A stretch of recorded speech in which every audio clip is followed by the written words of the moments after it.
Lately, I've been doing some thinking about the pecking order around here, in the locker room, and in the precious WWE universe. It's no secret that I haven't been the model WWE superstar the past couple of weeks. I haven't smiled, posed for the fans, or put up with any of the nonsense the suits around here are trying to get us to do. No, because something's felt off. And earlier tonight, when I had Roxanne Perez in my hands and slammed her head again and again and again into that turnbuckle, I finally realized what's been making me so angry. Every time I go to the ring, I'm asked to put my body on the line and pledge allegiance to WWE management and a WWE machine that couldn't care less about me. To a board guided by profit and not people, who ask everything of us and then discard us like used candy wrappers when we don't act like they're chimpanzees and obey their every passing whim. Like I said, I've been doing some thinking. And I'm not only done following blindly, I'm gonna do everything in my power to tear apart the system by destroying every superstar on the roster who gets in my way. That was some performance. You were right. And I meant what I said. The more I gave into my anger in the ring, the more I pushed away the excuses I was making for the people in charge around here. Sure. Whatever. I still don't believe you. Are you trying to get on my bad side? If you even have one. I'm just not terribly impressed. You may have chosen your opponents and found your anger, but so far, they've all been random. You know what they say. The best tasting livestock are the ones that you've named. I'm not taking this from you, Rhea. I don't care what you think. But you want to see brutality? Come with me to NXT. Because you know what? Despite what you say, you're here talking to me again. I think you want in. Whatever. We'll see how you do at NXT. Ladies, gentlemen, boys and girls, children of all ages, welcome back to Wrestle Games On. We're back with ALEXIA, LAZZARA, the new badass ALEXIA, LAZZARA, the iconic motorbike entrance skin, the newfound creative freedom, something we have just heard from her has completely gone off. It just snapped in the mind of ALEXIA, LAZZARA. She's gone into business for herself, it seems, and we are at NXT tonight. But if you look back at the last episode, Roxanne Perez, that she was talking about how she got ahead and just continuously slamming it into the top buffer was not the only thing that ALEXIA got up to in that episode. The second that she was given creative freedom, she has finally, it seems, found herself, and we've left it on that cliffhanger, but we are back now, and thank you for being here. Thank you for being back with me. I hope you're enjoying this series, and as you're watching this in just a couple of days' time, we've got the Men's Undisputed Myrise starting as well. It's already recorded, edited, up on the channel. The playlist has been made. It's scheduled to come out on the 11th, so we're finally going to get to a point, I hope, I don't want to make any false promises here, but where we're going to be able to start flip-flopping these episodes so we get more content on the channel more regular. So yeah, let me know if you're excited about that. Please do hit the like and the subscribe buttons as well if you are enjoying what you're seeing, just so I know that I'm on the right track with the things that I'm doing here. And also, before we really get into this episode, I've started to do the Raw universe, but with things that have been going on personally lately, it's been hard to get really on top of that. But fear not, because we are in NXT right here, right now. So it seems like a good time to let you guys know that there is a universe coming. But it's going to be something a little bit different than what I've done before, and it's going to be based around one character. It's going to be an entire universe, but one character. The character's made. The first probably 9 or 10 matches are made. The stories have been written, so that is really close. to also debuting on the channel as well, and that is going to be a new character, someone we haven't seen before. You're going to get to see what happens from the moment he walks through the doors, and then eventually I want that to seamlessly transform into him getting called onto the main roster, and then he'll join the main universe that will still come. The plans have already been written for at least 5 or 6 of the superstars there from the beginning all the way to WrestleMania, so I kind of want that to seamlessly 2 different universes. So again, we've got different content coming on the channel, merging into the one big universe seamlessly, but instead of him just appearing like has happened before, you guys will get a little bit of a glimpse into how he's made it there and what he's all about. So I'm excited for that. Let me know if you guys are too.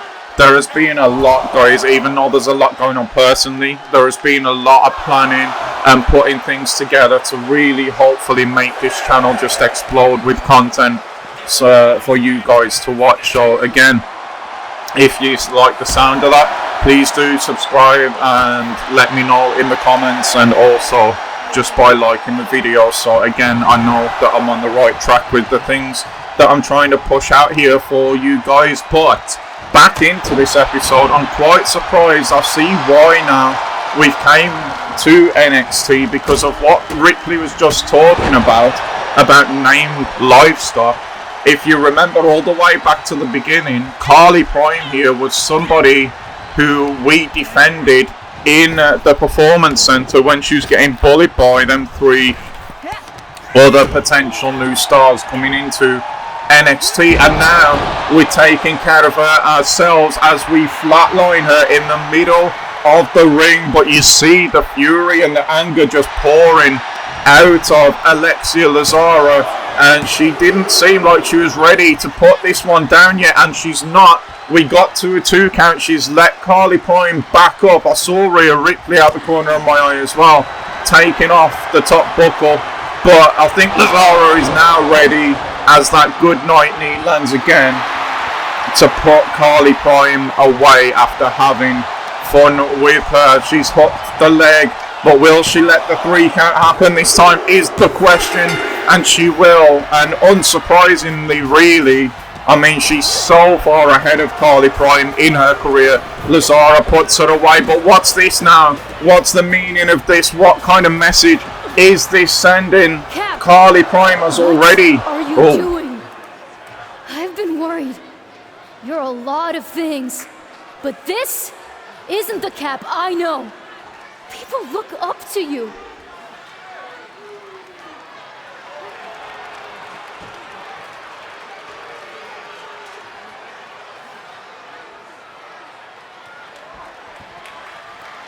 I look up to you.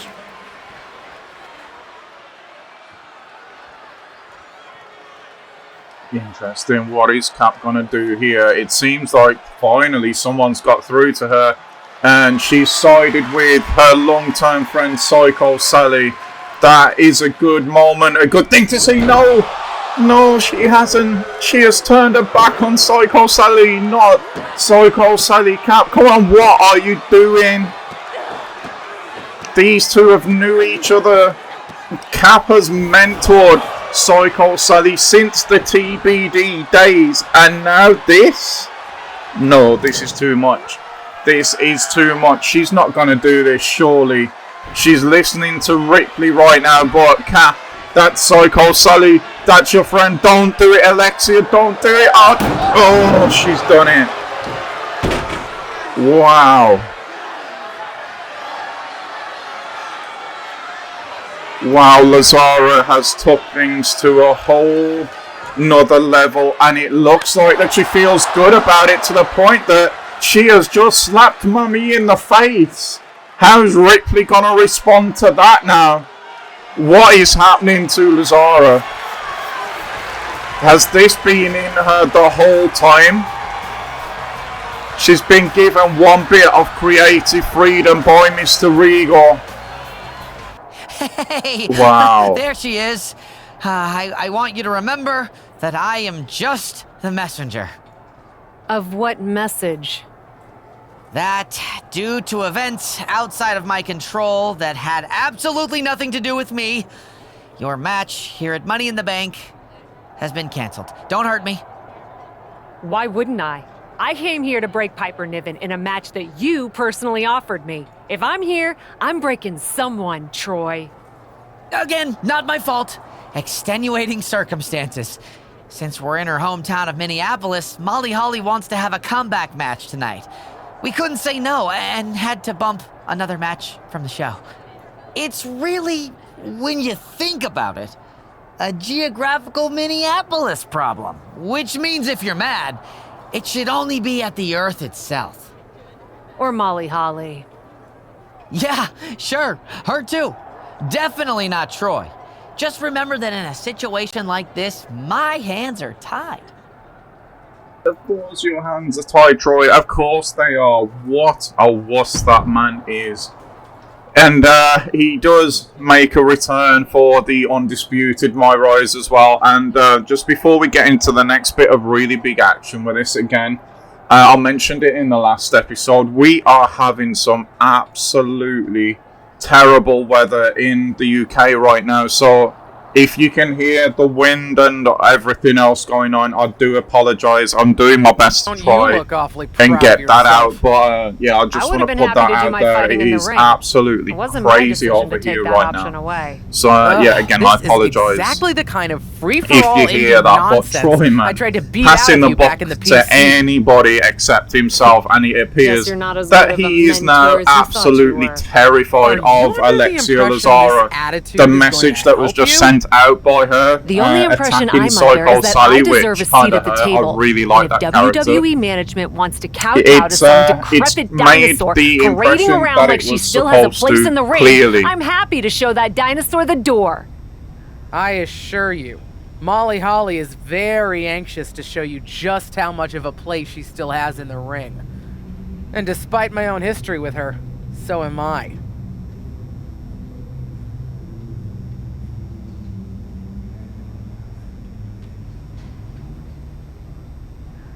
Tell Molly I'll happily ruin another one of her nights anytime she wants. I'll let her know, and we'll see. Molly's a lot tougher when she knows you're coming. And here we are now in the ring, in the match with Molly Holly. Mighty Molly at one point back in the Attitude Era as well.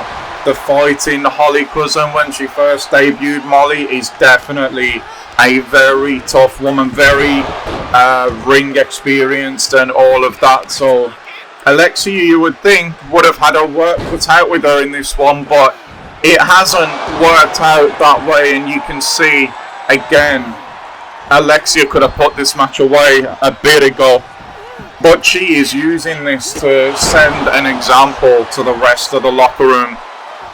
She's not waiting for a place anymore. She is full on, I'm ready to take what's mine, and has completely done a 180. And at the moment, just this episode alone, she's took out Carly Prime, who she stood up for in the very beginning of this series. She's took her best friend, Psycho Sally, out. Well, not her best friend, but one of her best friends from TBD, somebody that looked up to her, somebody that she'd mentored, and now on the complete opposite side of that coin, she's going for legends. It seems in Molly Holly as she flatlines her, not quite in the middle of the ring.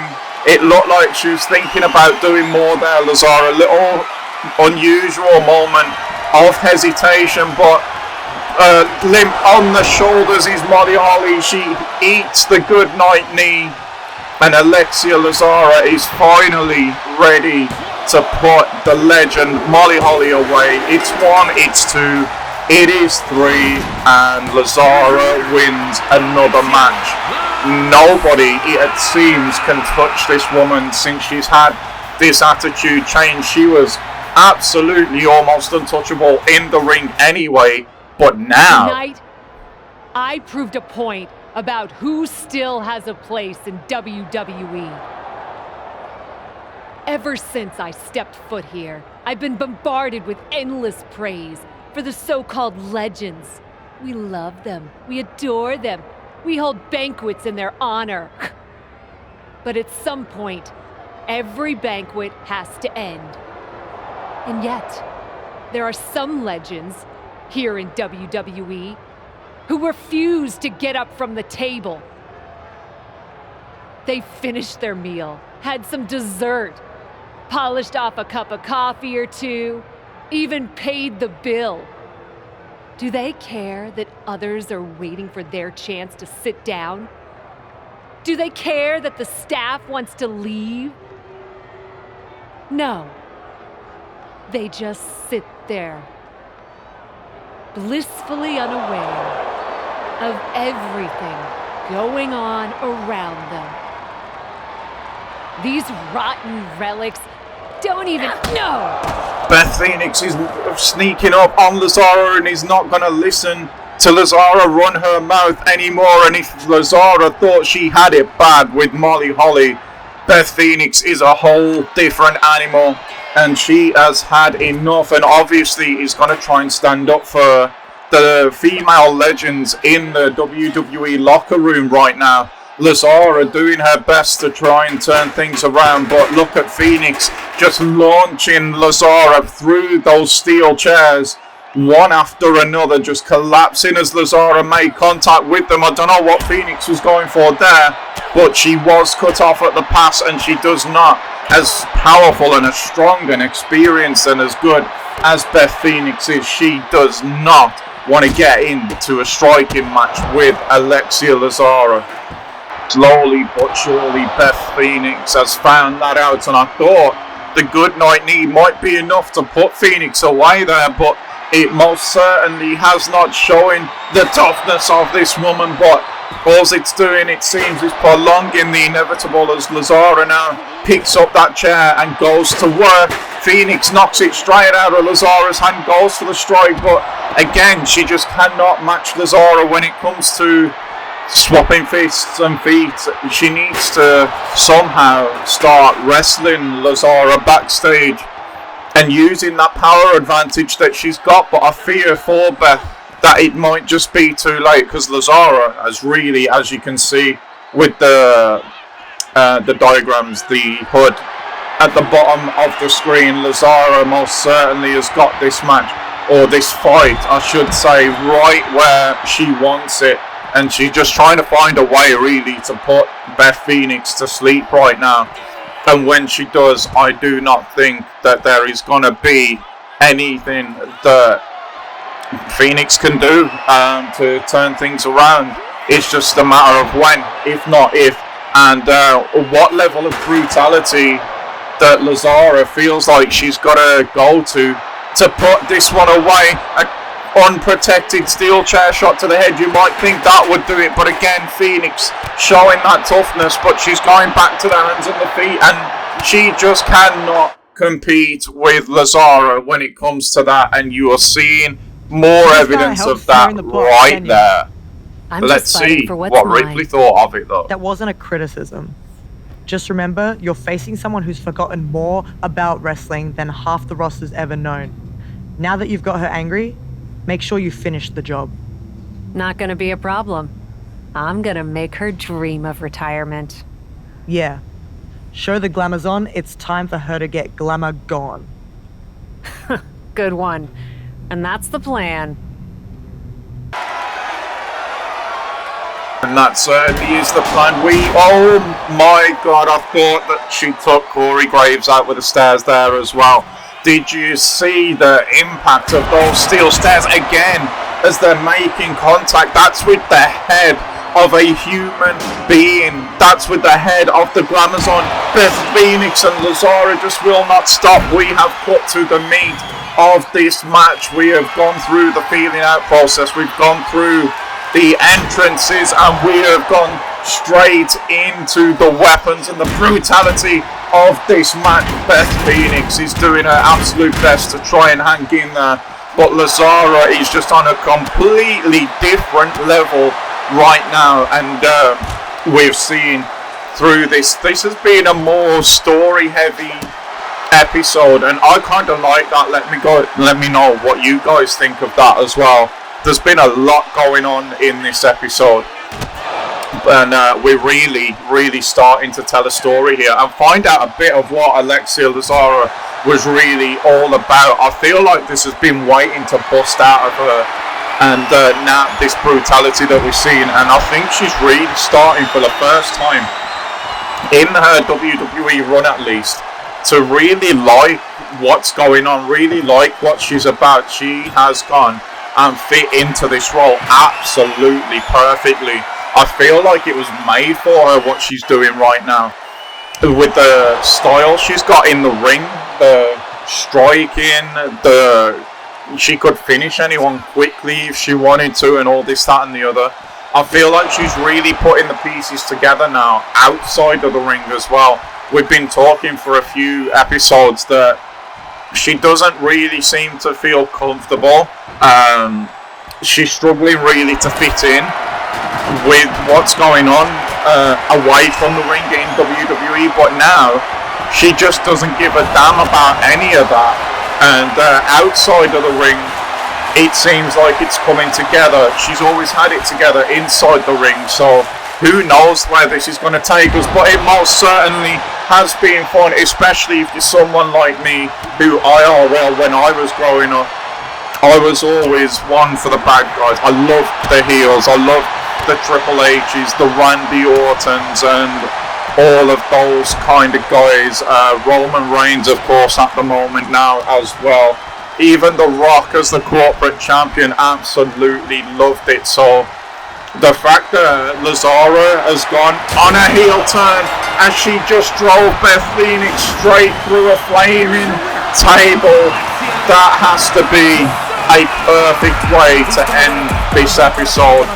We've gone right back to the TBD roots, but how fitting with what we're just talking about right now is it that that is how the match and the episode is going to end. So, again, just to finish off the point that I was making, I absolutely love that LAZZARA has took this heel turn. Let me know what you guys think down below. Did you like the more story-driven episode? Do you like where we've taken this series with that and cutting the matches down so we can get more storytelling in?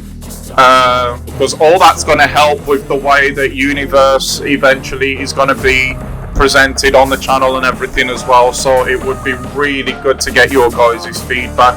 But until that time comes, guys, enjoy the rest of your days. Thanks so much for being here. I'm having a lot of fun with this series. I hope that you are too, and I hope that you're hyped for the men's side of things to start and the flip-flopping to begin with these episodes. Thanks so much, guys. Thank you so much. I'm just rambling right now, so I'm going to let you go. Enjoy the rest of your day, guys, and I'll see you all back here hopefully for the next one. Bye-bye.